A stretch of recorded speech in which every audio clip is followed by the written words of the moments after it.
Report from Santa Fe is made possible in part by grants from the members of the National Education Association of New Mexico, an organization of professionals who believe that investing in public education is an investment in our state's economic future, and by a grant from the Healy Foundation, Taos, New Mexico. Hello, I'm Lorene Mills, and welcome to Report from Santa Fe. Our guest today is the Secretary of State for New Mexico, Maggie Toulouse Oliver. Thank you for joining us. Thank you, Lorene. Well, this is a very complicated time. There's a lot going on in your job as Secretary of State. But first, before we talk about these hot-button issues, tell us a little about your background. How long were you county clerk for Bernalillo County? Right. Yeah, so tell us how you got here. Sure. Well, I grew up in Albuquerque, went to college at UNM, got my master's degree there, and I worked on political campaigns for a while. And then when the former Secretary of State, Mary Herrera, was elected, she left a vacancy as Bernalillo County Clerk, and I had been doing a lot of voter registration and education work over the years, had sat on the Bernalillo County Board of Registration, so I threw my hat in the ring and was appointed and ended up serving 10 years as County Clerk in Bernalillo. Well, that's a really good foundation, because now you're in charge. Tell us what the Secretary of State does. So the Secretary of State's office has three main functions. First of all, I think probably the one folks know the most about is that the Secretary of State is the Chief Elections Officer. So I oversee elections statewide and make sure that county clerks have the tools, resources, and guidance they need to conduct the elections in the counties. We're also the Chief Ethics Officer for the state. So I make sure that public officials and candidates and campaigns follow the law when it comes to how they can raise and spend money, that they report that money accordingly, and that we take enforcement action if need be when they don't. And finally, we register all the corporations in the state. And we do some other things like register trademarks. We oversee the notary process on behalf of the governor's office and a variety of other operational functions for the state. Well, let's go back to your ethics function, because you recently, within the last couple of days, have made effective the new rule on political spending. So it's what it's called the campaign finance rules. Right. It's red hot right now. Tell us about it. Right. So for years, the Campaign Reporting Act here in New Mexico, which is basically all the state laws about how much money political candidates and campaigns can raise and spend and how they're supposed to do that, it's said that the Secretary of State shall write rules to basically enforce these laws statewide to provide guidance and direction and tools for candidates and campaigns about what they're supposed to do and how. And that hasn't existed. And in fact, a couple of pretty significant court decisions have also come along and gutted out significant portions of the Campaign Reporting Act. So what this rule is doing is it's first and foremost providing the much needed guidance to candidates and political committees about how they're supposed to report what they raise and spend. And then it also takes care of addressing some of the unconstitutional provisions that currently exist in state law, which we've been completely unable to enforce or do anything about for a long time. So it's been much needed, and it's going to help shine a light, in particular, on the dark money that is infiltrating political campaigns, not just nationally, but here in New Mexico. So voters can have information about who's spending money to advocate for candidates and political questions. So 47 other states have similar regulations. Yeah, we're dragging in that area. And it's moving toward transparency, which everyone says we need more transparency. That's right. Who is opposing this? Somewhat ironically, some of the most prevalent opposition was coming from organizations that are funded by the Koch brothers network. For folks who don't know, the Koch brothers are two very significant individuals in politics in the United States. They spend a lot of their own personal money to help affect campaign outcomes all across the country and to help move policy issues towards their personal preference. And so a lot of that kind of money is being spent here in New Mexico, and a lot of it was actually spent, ironically, in opposition to these rules. So I know you work very closely with candidates. You are indeed the candidate's friend. So you have guides to help people who are running for office kind of master the new rules? Right. So we're in the process right now of kind of taking the rule, which is really sort of, it's very legalese. If you're not familiar with reading, state administrative rule, it's very hard to digest and understand. We're breaking it down. We're putting into layman's terms, and we're going to develop guides that address candidates in specific, political committees in specific, and then, of course, this third entity, anybody who wants to make an independent expenditure of their own money or their own organization's money outside of coordinating with a political campaign. So another way you were recently in the news was the whole thing about the Russian hacking. They tried to break into 21 states, right, but we were not among the states targeted. Tell us what is good about our balloting and our voting system that made us perhaps a little more immune to these threats from, a foreign country. Sure. Well, there's a little that we know, and there's a lot that we don't know. What we have been told by the Department of Homeland Security is that we were not targeted in the attempts that were made on these other states around the country. And I think, it's hard to say maybe why we were or why we weren't. What I can say, and it's something that I'm very proud of about the state of New Mexico, is that we have really great election integrity laws here that prevent a lot of potential interference with elections. We have a 100% paper ballot state.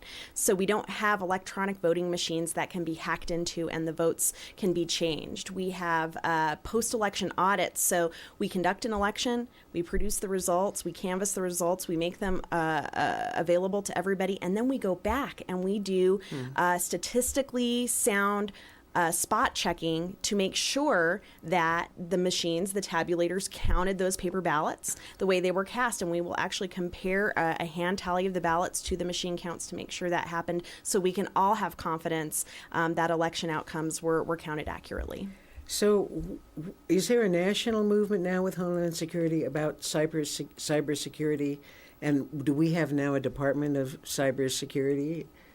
In a sense, the Department of Homeland Security, very late, frankly, towards the very end of President Obama's administration, did a procedure that where essentially they created an election infrastructure designation under Homeland Security. So much like our water systems or our electric systems across the country, elections are now considered critical infrastructure. Okay. So we do receive now a lot of help and support from the federal government, each state, to protect our election systems. And what we would really be mainly concerned about is anything that either connects to the internet or that has any sort of direct or indirect relationship out-facing data to the internet. So we are currently utilizing Department of Homeland Security tools to conduct sweeps and potentially detect any type of activity, nefarious activity against our systems. And as well, they've created a government coordinating council, among which are 8 secretaries of state, and I am one. So New Mexico is going to have a seat at the table moving forward about how the federal government helps states protect our election systems moving forward. Now, the federal government, President Trump had appointed Chris Kobach in charge of the Commission for Election Integrity, which is part of that Orwellian clean air when you're going to pollute and all. It was something that clearly means its opposite. He is famous. He was a Secretary of State in Kansas, and he started this program called Crosscheck, right, where he and about, 29 other mostly Republican states would disenfranchise voters, throw them off the roll, if they had the same name as another voter in another state. Not the same birthday, not the same social, not the same race, not the same gender. Right. But this happened with Willie Nelson, the singer.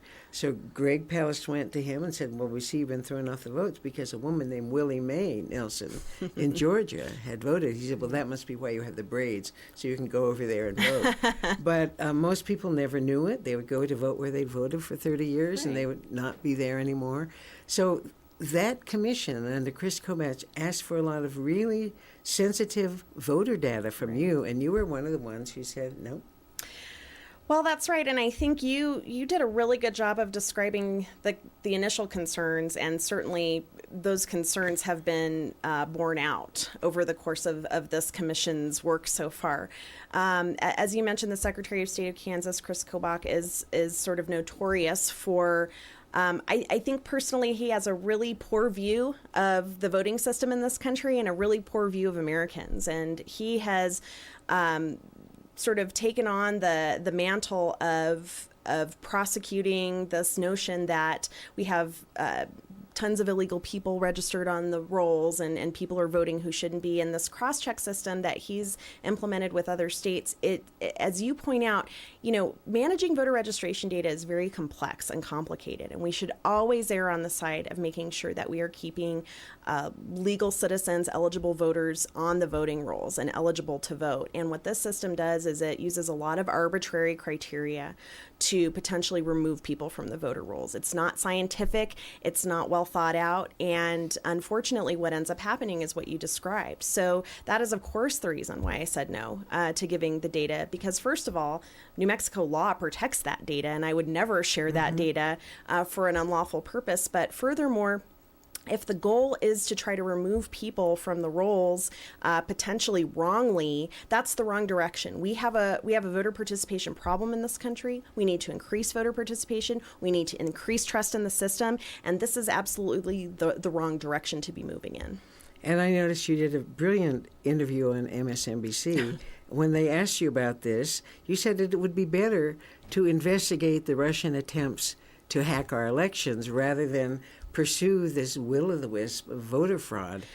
That's exactly right. I think, those of us in the election administration field were really concerned because during the 2016 election, the president, he wasn't elected yet, but the president at that time, even before the election happened, was alleging that the election was rigged. After the election, when he saw that he did not win the popular vote, he said that it was only because, in his words, millions of people, which was a factless, baseless accusation, had voted illegally. But meanwhile, we knew before the election that the Russians were attempting to infiltrate our election process, and it didn't appear that anything was being done on that front. And now finally it looks like we're starting to get some movement on that front.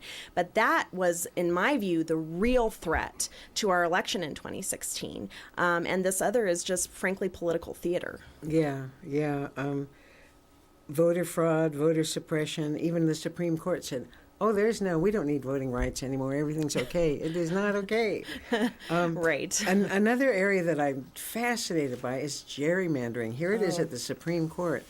Tell me what's happening with redistricting commissions here. And I don't know how you feel, but tell me, California was the first state to say we are not going to have politicians whose reelection depends on their arranging the districts so that they win. Right. They took normal citizens who would say, there's a river here, that's a good boundary, or the interstate's here, that might be a good boundary, instead of these snake-like or salamander-like, that's where we get the name. The gerrymander, yeah. Yes. How are we for gerrymandering, and what is the status of our redistricting? It happens every 10 years after the census. Right. So we'll be due for a new redistricting process in 2021. So we have a few years to go. I do share the concern that a lot of folks have that when you have a legislature, which is an inherently political body, and of course, every single member is elected from their districts. Some are elected every 2 years, some every 4. They're elected on a partisan ticket, right? And these folks have a natural, advantage in drawing the lines, and they have a natural interest in protecting their future in the legislature. And that's not to say that every single legislator acts on that, of course not. But at the end of the day, it's sort of like the fox guarding the hen house, right? You have folks who are interested in drawing a district that they will be elected from, and essentially sort of picking the people who are going to elect them. And that's the big challenge with redistricting. And so here in New Mexico, there have been some attempts to a constitutional amendment, for example, to make it to create a redistricting commission of, as you say, sort of appointed, regular folks, citizens who will help try to make these decisions based on, constituencies that have a common interest, maybe better, more geographically contiguous and more logical districts, and look less at, the political balance within the district. And I do think that is the way we need to move. And of course, as you know, the Supreme Court is getting ready to or actually they just had a hearing on this issue, and they're going to be ruling in the spring on this issue as to whether political redistricting is constitutional or not. So we'll have to wait and see what they say. I want to say that I followed the creation in New Mexico of an independent ethics commission for years and years, and just this last session we actually got it. It has teeth in it. I'm really pleased. Ethics is just so important, and I'm hoping now that it may take a few more years, if we got till 2021, that we might actually get a sensible, sane, apolitical redistricting commission. I'm hopeful to that effect as well. And, at a minimum, I think one of the good things that could potentially come out of the Supreme Court decision is that the court is considering a tool right now, a formulaic model that can be used to determine whether or not districts are being drawn with a political slant to them or not. And if nothing else, if the court rules that this is a useful tool, that is something that can be applied moving forward. And so even if we don't have an independent commission, maybe we'll at least have some guidance about how to do it better. Well, we're speaking today with Maggie Toulouse Oliver, the Secretary of State for our fair state of New Mexico. Well, you can't stay out of the headlines because here comes the whole issue of the governor's improper vetoes of 10 bills, and they were actually pretty good bills to allow high school kids to get math and science credit for computer science, expanding broadband. I mean, these were not, explain to people who just kind of followed it peripherally what happened and why those bills were then chartered by you into law. Yes, so what happened was during the legislative session, basically if a bill is passed and it's passed within so much time before the end of the session, then the governor, if she chooses to sign or specifically if she chooses to veto a bill, has to provide a message along with that bill. And the reason for that is because if there's still time during the session, the legislature can potentially read that message and go back to the drawing board with the bill and see if they can maybe make any changes or maybe even consider doing an override, which is, of course, a constitutional option for the legislature. So these 10 bills were vetoed, but they were not provided with a message. And so the argument that the plaintiffs made was that without that message, the legislature was sort of unable to do what they needed to do in terms of their constitutional duty. So therefore, they were improperly vetoed. And so, of course, there was a district court hearing several months ago, and the judge ultimately ruled that, in her view, that they were improperly vetoed. So what she did is directed my office to chapter the bills. And that's sort of the fundamental, check and balance process. You have a legislature that passes a bill, you have a governor that either signs or vetoes, and if it's signed, it's then sent to my office to be formally chaptered into law. And so we did chapter those bills into law pursuant to the court's order on September 28th. So they are in effect, pending an appeal. We'll see what happens there. Well, there's another thing that your office is implementing. It's called HB 98, about assisting visually impaired and blind people with voting. Tell me about it. Yes, we're really excited about this legislation because, in the past, blind or visually impaired voters have not had a lot of options, particularly when it comes to protecting the privacy of their ballots.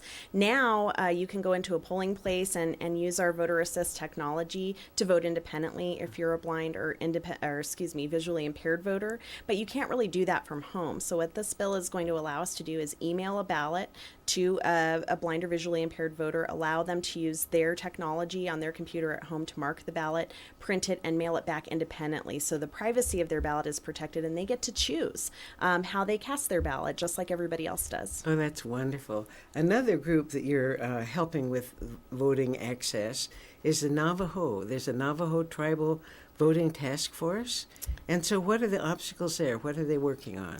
Sure, and quite honestly, the voting issues and accessibility issues particularly are challenging in the Navajo Nation because it's such a rural area that has digital divide issues, right? I mean, there's so many places on the Navajo Nation that don't have access to internet or broadband or even cell phone service, but it really applies to all of our rural Native American communities. So we've created a task force. We're going to have representatives from the Pueblos, from the Apache tribes, and from the Navajo Nation come to the table and help our office figure out how we can better educate and provide voting access. Because one of the challenges with our tribal communities is that often government is distrusted, understandably, because there have been so many wrongs in the past.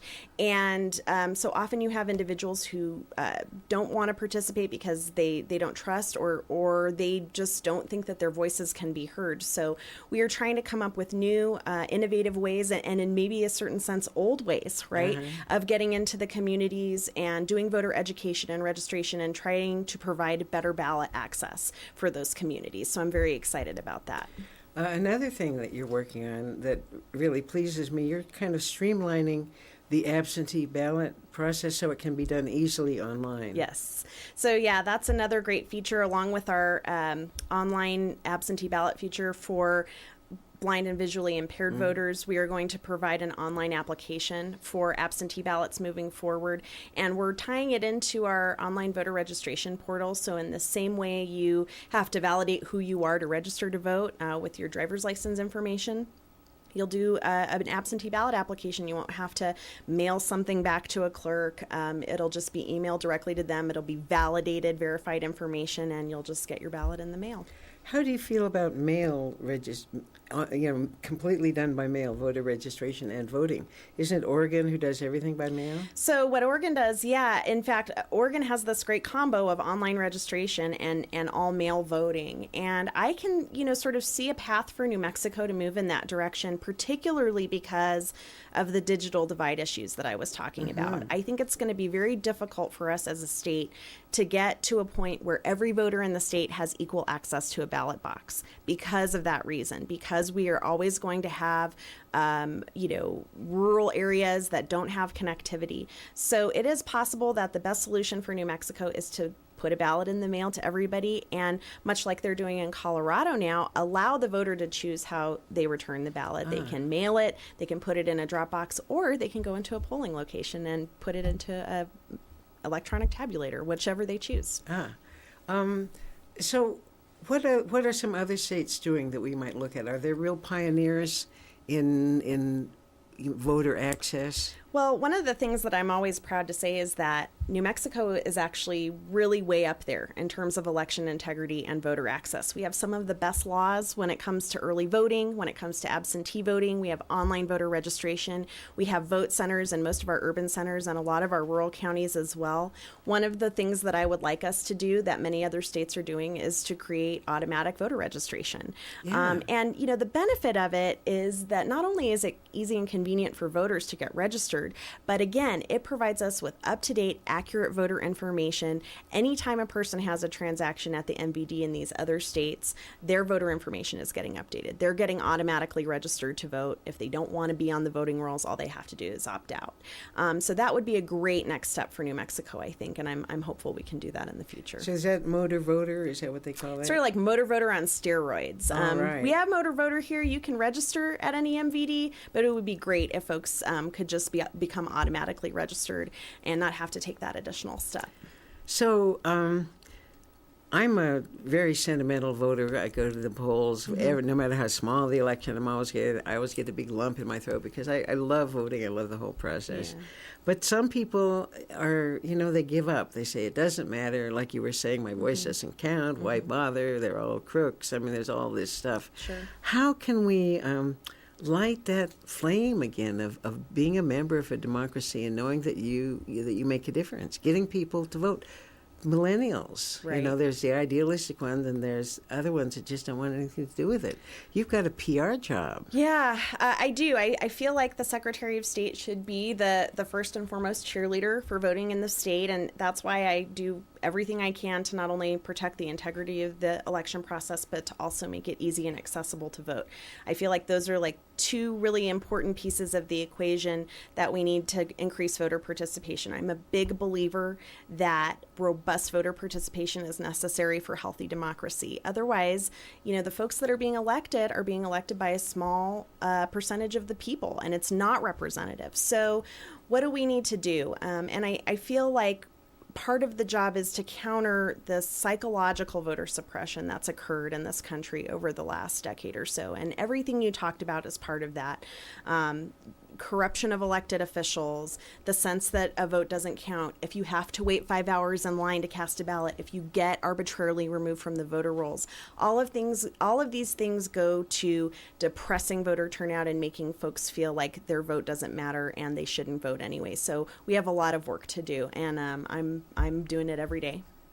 And so your modernization efforts, I encourage you much further with that. But I'm really grateful that you've come in today. Our guest today is Secretary of State for New Mexico, Maggie Toulouse Oliver. I love having kind of the behind the scenes of all these news stories because you've had a pivotal role to play, and I'm very grateful you come here to tell us about it. Oh, well, thank you so much for having me, Lorraine. I was very happy to. It's my pleasure. And I'd like to thank you, our audience, for being with us today on Report from Santa Fe. We'll see you next time. Past archival programs of Report from Santa Fe are available at the website reportfromsantafe.com. If you have questions or comments, please email info@reportfromsantafe.com.